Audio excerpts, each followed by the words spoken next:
개혁신당의 릴레이 정책 발표 오늘도 이어나가겠습니다. 개혁신당 대표 이준석입니다. 오늘 개혁신당은 한부모 가정 아이들의 미래를 지키는 중요한 정책들을 발표하려고 합니다. 놀랍게도 우리나라의 한부모 가정 10가구 중 8가구는 양육비를 받지 못하고 있습니다. 국가가 한시적 양육비 긴급 지원 제도를 통해서 선지급한 뒤에 회수하지 못한 비율도 85%에 달합니다. 현행 운전면허 정지나 얼굴 비공개, 신상 공개 정도로는 이런 나쁜 부모로부터 양육비를 받아내기가 힘듭니다. 정부조차 받아내기 어려운 양육비를 힘없는 한부모 가정의 양육자가 어떻게 받아내겠습니까? 아이를 낳기만 하고 책임지지 않는 나쁜 부모들이 잘 먹고 잘 사는 사회가 되어서는 안 됩니다. 양육비 미지급은 명백한 아동학대입니다.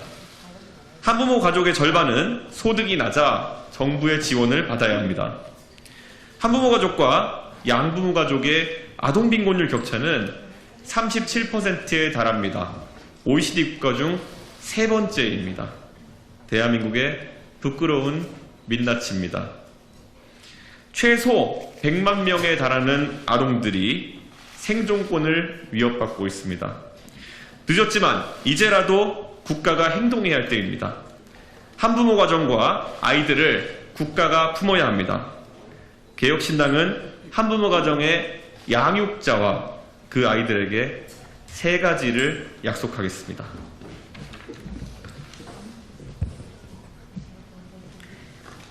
첫째, 아이 양육비를 체납한 사람이 국민을 대표하는 것은 매우 부적절합니다. 공직선거 후보자의 경우 양육비 체납 이력 일체를 무기한 공개하도록 법을 개정하겠습니다. 양육비 체납 정보는 세금 체납과 범죄 이력 등 현재 고지되는 정보와 같이 유권자의 선택에 꼭 필요한 기준이 되어야 합니다. 선거 출마 시 공보물과 중앙선관위 후보자 정보에 양육비 미납 기간과 금액을 기재하도록 하여 제대로 된 국민적 심판을 받도록 하겠습니다. 앞으로는 양육의 책임을 거부하는 사람들이 나라의 녹을 받지 못하도록 제도를 개선하겠습니다. 둘째, 정부가 양육비 최대 100만 원을 선지급하고 그 비용을 국세청이 원천 징수하는 양육비 국가보증제를 도입하겠습니다. 양육비 미지급자에 대한 글로벌 스탠다드는 국가 선지급 후 징수입니다. 독일은 매달 최대 48만 원까지 양육비를 선지급합니다. 뉴질랜드와 호주 역시 양육비 미지급자를 세금 체납자와 동일한 기준으로 처벌하며 미지급금을 강제 징수합니다.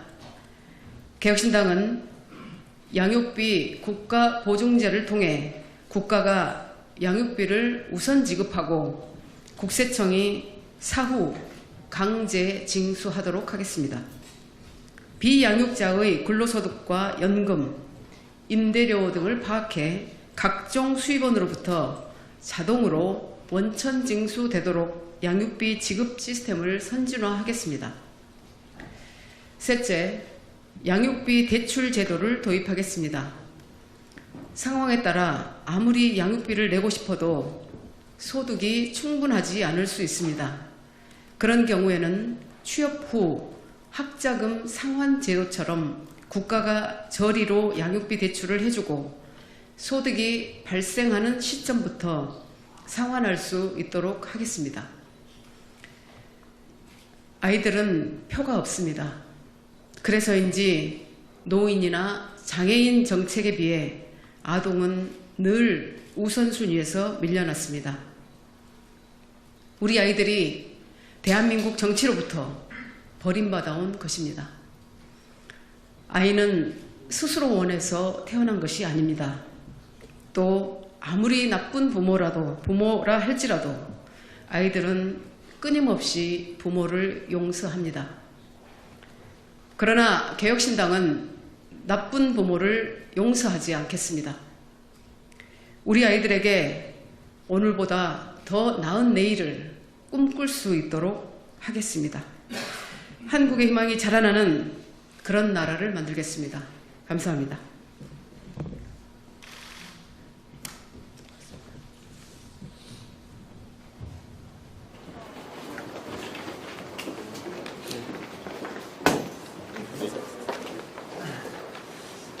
예, 오늘 발표한 저희 양육비 관련해서 한부모 가정 아이들이 자신의 미래를 포기하지 않도록 국가가 어떤 식으로든 충분한 지원하는 이런 정책은 개혁신당이 추구하는 그런 따뜻한 대한민국을 만들기 위한 정책 중에 하나입니다. 저 개인적으로는 제가 정치에 입문하게 된 계기가 저소득층 교육봉사단체를 하다가 입문하게 된 것인데 제가 가르치던 학생들 중에 약 40% 정도가 한부모 가정 자녀였습니다. 그런데 같은 나이 또래의 다른 아이들에 비해 가지고 뭔가 꿈을 실현하기 어려운 환경에 놓여 있는 그들을 볼 때마다 국가가 그에 대한 안전망을 제공해야 된다 이런 생각을 했고, 또 일부 경우에는 부모 간의 갈등 때문에 아이에게 충분한 양육비를 지급할 수 있는 상황에 놓인 그런 사람도 양육비 지급을 의무로 이행하지 않으면서 아이의 미래에 나쁜 영향을 끼치는 경우를 많이 봤습니다. 저는 아무리 그 부모 간의 갈등이 있다라도 하더라도 그 갈등이 아이가 자라는 환경에 영향을 미치면 안 된다 이렇게 생각해서 이번에 우리 양현자 원내대표님의 좋은 제안으로 이번 정책을 입안해서 저희 정책위원과 상의해서 발표하게 되었습니다. 예. 혹시 질문 있으시면 받겠습니다. 예. 정책 발표 기자회견이나 정책 질문 정도. 예. 발표하신 내용 관련해서 좀 찾아보는데 양육비를 선지급하는 제도는 이미 지금 윤석열 정부 여성가족부가 검토 중이고, 또 양육비 국가가 대신 지급하는 것도 지금 오늘 민주당에서 했더라고요. 약간 확장성이 떨어지는 정책 발표하는 것도 있을 것 같은데요. 우선 윤석열 정부에서 이것이 대선 공약에 들어가게 된 계기는 그 당시에 정책을 맡았던 제가 넣었기 때문입니다. 그렇기 때문에 오히려 반문하고 싶은 것은 집권 3년 차까지 구체적인 실현 방안을 마련하지 않고 있다가 지금에서야 그런 부분을 보강하겠다고 하는 것은 오히려 윤석열 정부의 책임 방기였다 이렇게 지적하겠습니다. 그래서 양육비 문제에 대해 가지고는 과거부터 저는 꾸준한 발언을 해왔고 그 연장선상에 있고, 특히 오늘 저희가 발표한 내용 중에 공직 후보자가 되고 싶은 사람이라고 한다면은 국민의 선택을 받기 위해서는 양육비 미지급이 있는지의 정보를 공개해야 된다라는 것은 저희만의 독창적인 방법이다 이렇게 말씀드리고, 여기에 추가해서 저희가 더 강력하게 양육비 미지급액이 있는 경우에는 공무담임권을 일정 부분 제한해서 선출직이 아니더라도 공직 참여에 대해서 제한을 두는 방법도 검토했으나 저희가 이 부분은 저희 정책 담당자들 간의 위헌 여부와 관련해서 다소간의 이견이 있어서 발표하지 못했지만, 저희가 22대 국회 때는 이런 부분에 대해서도 저희가 충분한 법률적 검토를 통해서 발의하고 최대한 양육비 미지급에 대해서는 강제성 있는 방안들을 저희가 많이 고민해가지고 내놓겠습니다. 아까 언급하신 것처럼 어떤 선지급이나 이런 것에 대해서는 다른 나라의 제도를 차용하는 선에서 다른 정당이 따라올 수 있겠지만은 저희가 말한 것처럼 공직선거 후보자나 아니면은 공무원이 되고 싶은 사람에 대한 어떤 제약 같은 경우에는 실제 양육비 문제로 허덕이는 그런 부양부모에게 있어가지고 아주 큰 혜택이 되는 그런 정책일 것이다 이렇게 좀 확신합니다. 또 혹시 질문 있으세요? 17일날 김태석 의원이랑 김동희 의원과 만났다는 보고 나와 있는데 이 위원장님도 공식 제안했다는 비대위원장님? 아니죠. 제 공간이어서 얘기해요.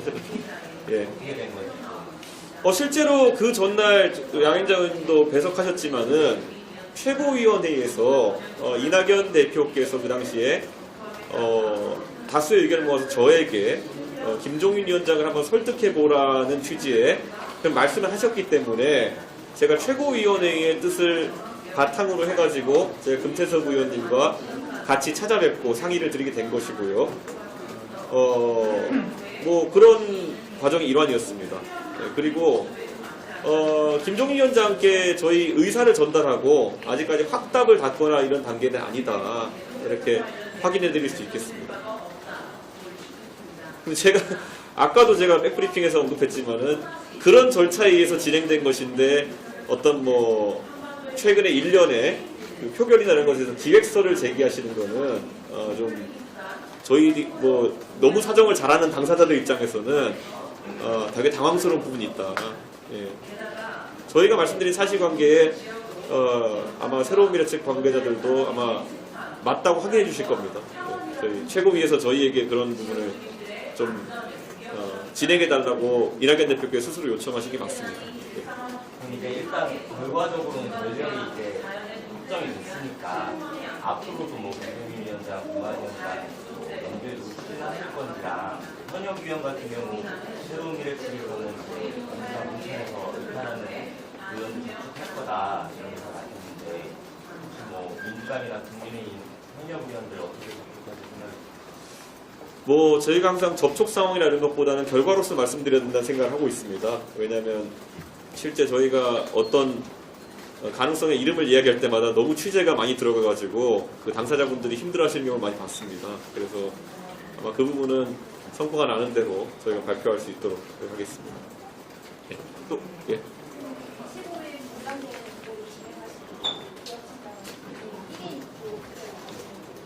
저희는 결정된 것이 아무것도 없고 25일에 저희가 사실 창당대회라고 이제 명목상의 이름을 붙였지만은 총선을 위한 뭐 전진대회 성격으로 저희가 준비하던 것이 있습니다만은 지금 상황에서는 새로운 미래의 이탈로 인해 가지고 제 개인적인 사견으로는 진행하기 어려운 상황이다 이렇게 말씀드리겠습니다.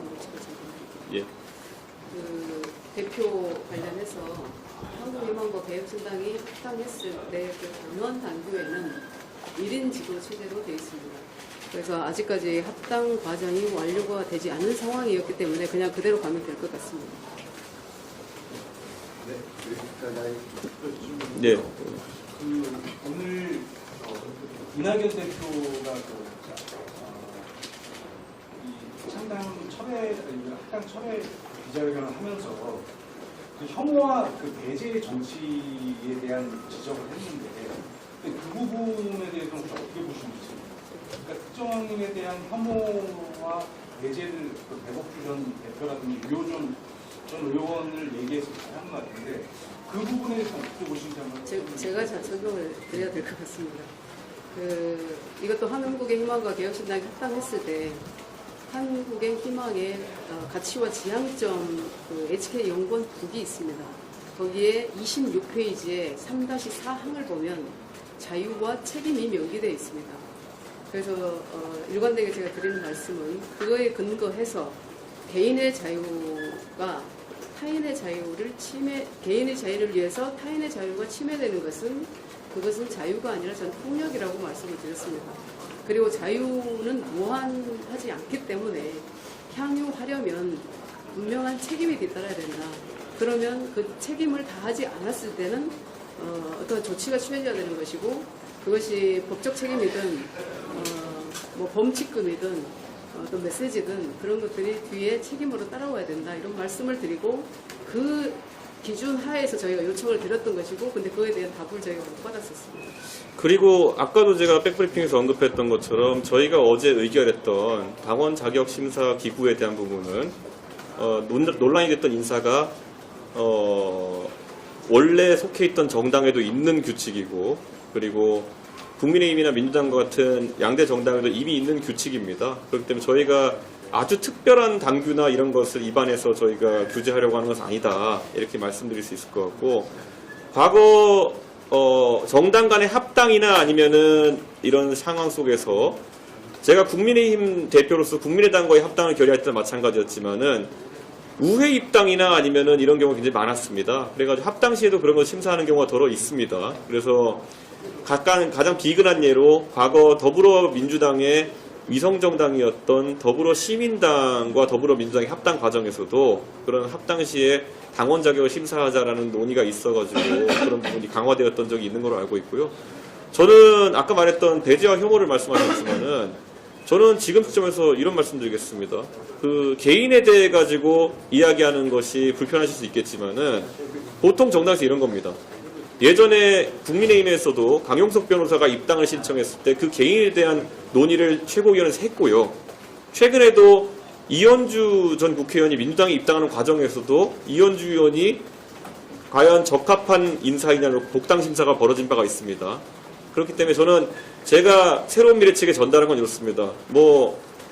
특정 활동가가 특정한 생각을 가지고 있는 것은 전혀 문제가 아니지만은 아까 양 의원님께서 말씀하신 것처럼 공공의 어쨌든 안전이나 아니면은 그런 자유에 대해 가지고 침해하는 부분은 저희가 심각하게 다룰 수도 있다 말씀드리고, 제가 전혀 비슷한 수준이라서 하는 얘기는 아니지만은 예를 들어서 만약에 국민의힘에 저는 용인되는 기준일지 몰라도 개혁신당에 또 다른 기준이 적용될 수도 있는 것이고, 만약에 이낙연 총리 같은 분들이 불편하게 생각하시는 분들이 만약에 입당한다 하더라도 그런 것들을 심사해야 되지 않겠느냐. 예를 들어서 5.18 광주민주화운동에 대해 가지고 굉장히 부적절한 언행을 했던 사람이 우리 당에 와가지고 비례대표 출마를 공언한다든지 우리 당을 좀 희화화하는 움직임이 있다고 하면은 저는 그 역시도 마찬가지로 저는 규제할 필요성이 있다. 과거에 자유한국당 같은 경우에도요, 시사평론가 김용민 씨가 자신들의 당에 입당해서 여러 가지 활동을 하겠다 선언했을 때 당원 자격 심사를 해가지고 이것은 실제로 당에서 열심히 활동하겠다는 의지보다는 다소간의 좀 희화화의 의지가 있다고 판단해가지고 입당을 불허한 바가 있습니다. 그렇기 때문에 이런 것들이 배제와 혐오라는 단어를 붙일 만큼 아주 이례적인 상황은 아니다 저는 이렇게 생각합니다. 어제 김종민 의원님이 이야기하면서 이낙연, 김종민 빠지고는 천하람보다는 윤석열 최고위원으로 스펙 아니고 이렇게 발언을 했거든요. 거기에 대한 고민은 어떤지.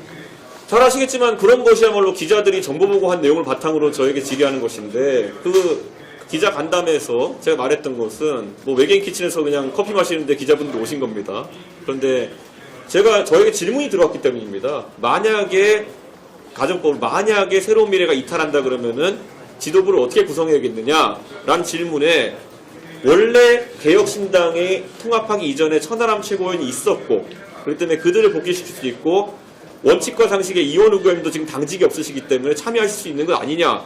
당연히 최고위원이나 이런 거는 결정된 것도 없을 뿐더러 저희가 논의를 해야지 발표할 수 있는 것이기 때문에, 그리고 천하람 최고위원이나 이원우 의원도 전혀 그에 대한 언질도 없었고 상의도 없었기 때문에 가정법을 바탕으로 기자 간담회에서 질문에 답한 걸 바탕으로 합당의 상대 세력에 대해서 공격을 하는 것은 저는 어떤 상황인지 저도 어제 듣고 귀를 의심했습니다. 다소그에서 그런 부분은 다만 언론인들이 어떤 상황인지 아마 이해하실 것이다. 그리고 아까 말했듯이 김종인 위원장에 대한 참여 문제도 제가 오늘 아침에 이제 백브리핑 하면서 시간 순서를 정확히 밝혀드리고 또 양은자 의원님께서도 그리고 김용남 의원님도 배석자로서 지금 확인해 주시지만은 이낙연 총리님의 요청에 의해 가지고 제가 김종인 위원장을 만나러 갔던 상황인데 그것이 기획설로 와진다는 것은 사실관계를 아는 사람들 입장에서는 되게 당황스럽다. 제가 말하는 것에 거짓이 있었다면 아무래도 배석자 중에 다른 증언을 하는 분이 있지 않겠습니까? 그렇기 때문에 이 부분은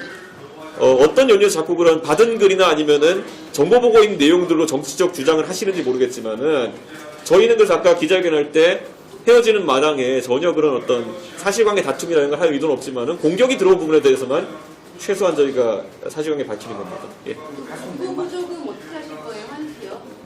저희는 이미 그 부분에 대해 가지고 입장을 밝혔고요. 거기에 대해서 중앙선관위에서도 예를 들어서 언론인들의 질문에 대해서 현행 규정이 없다라는 취지로 답을 한 걸 알고 있는데요. 저희가 22대 국회 진출하면은 규정 미비라고 한다면 규정을 또 입법하기 위한 조치를 할 것이고요. 그리고 저희 입장에서는 해당 액 같은 경우에는 어차피 정당 회계라는 거는 10원 단위까지 기록이 남기게 되어 있습니다. 그렇기 때문에 해당 자금에 대한 지출은 저희가 전액 동결해가지고 나중에 공개할 수 있도록 하겠습니다. 그러면 그 돈을 다 갖고 있다는 있으실 거라는 거죠? 저희는 반납 의지가 지금 있는 상황에서 반납 규정이 없어서 만약에 동결해야 된다면은 저희가 동결할 것이고 또 만약에 기부나 아니면 다른 용처를 통해 가지고 즉각 지출할 수 있는 부분이 있다고 한다면은 저희가 그건 처리하도록 하겠습니다. 대표님, 아직 공관위가 꾸려지기 전이긴 한데 대표님이나 원내대표님이랑 이제 동탄, 용인가 이런 출마 얘기들 나오고 있는데요. 혹시 지역구 출마 염두 두신 부분이 있는지요? 저는 지역구 출마에 대해서는 여러 번 의지를 밝힌 바가 있지만은 제 지역구가 어디가 될 것이냐에 대해서는 당의 전략적 판단에 따르겠다라는 입장을 고수하고 있고 실제로 제 지역구에 대해서는 아직 전략단위에서 논의를 하고 있지 않습니다. 예. 아까 우선은 정부조직법 관련해서 의견 대표님 측은 법적인 자리에서 한번 대표님께서 말씀을 하신 거에 대해서 좀 정확하게 보장을 말한 것 정도인데 어떻게 정책 파트의 효율성에 문제가 있느냐 이런 식으로 말씀하셨는데 그 상황은 그거는 하나의 일화이고요. 마찬가지로 여기 또 배석자분들이 계시기 때문에 제가 자신있게 말씀드릴 수 있지만은 그 다음에 그런 프로세스를 개선하자고 하는 논의 자체가 최고위에서 있었습니다. 그리고 뭐 단체 채팅방이라든지 이런 데서도 여러 차례 있었고 저희가 제안도 했고 근데 그 제안 방식에 이견이 있어가지고 표결을 이르게 된 것이지 정책 발표의 효율성을 높이자는 애초에 주장 자체가 합당하지 않다면 어떻게 새로운 미래를 제외한 모든 세력이 거기에 동의해서 표결에 임하겠습니까? 그러니까 저는 왜 자꾸 새로운 미래 측에서 어제 그제 양일간 의혹에 해당하는 걸 자꾸 제기하는지 모르겠지만은 이제 언론인들도 파악되시겠지만은 다수의 배석자가 동일한 얘기를 하고 있다는 걸 아마 파악하실 겁니다. 예. 여기까지 하겠습니다. 감사합니다.